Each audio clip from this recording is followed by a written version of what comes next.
اعوذ باللہ من الشیطان الرجیم بسم اللہ الرحمن الرحیم رب اشرح لی صدری ویسر لی امری واحلل عقدۃ من لسانی یفقہوا قولی۔ بکر موتی، تیسرا حصہ۔ اسماء حسنہ کے معنی اور اس کے خواص یعنی خاصیتیں۔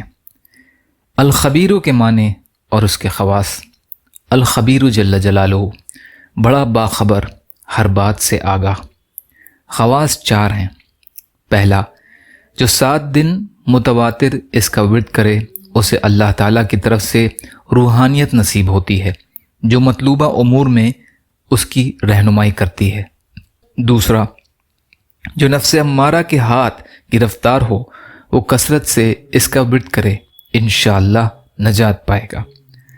تیسرا، استخارہ کے واسطے 41 دن تک روزانہ 300 بار یا خبیر اخبرنی پڑھے، پھر جب ضرورت پڑے 300 بار پڑھ کر سو جائے، نیک و بد حال کی انشاءاللہ اطلاع ہو جائے گی۔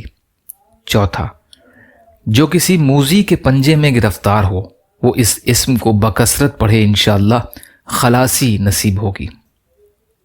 یا اللہ ہم سب کو کہنے سننے سے زیادہ عمل کی توفیق عطا فرما۔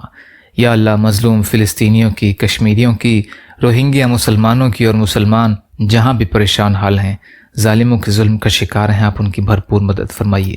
ہم سب کو اپنی استطاعت کے بقدر اپنا حق ادا کرنے والا بنائیے۔ یا اللہ اپنے حلال میں سے دیجیے، حرام سے بچائیے، اپنے غیر سے بے نیاز کر دیجیے۔ یا اللہ صبر اور شکر اور اچھی طرح عبادت کرنے والا بنائیے۔ جو مانگا وہ بھی عطا کر دیجیے، جو مانگنے سے رہ کے وہ بھی عطا فرمائیے۔ اللہم لا تسلط علینا من لا یرحمنا ولا یخافک فینا، اللہم اجرنی فی مصیبتی واخلف لی خیرا منها، ربنا تقبل منا انک انت السمیع العلیم برحمتک یا ارحم الراحمین۔ لا الہ الا اللہ محمد رسول اللہ۔ السلام علیکم۔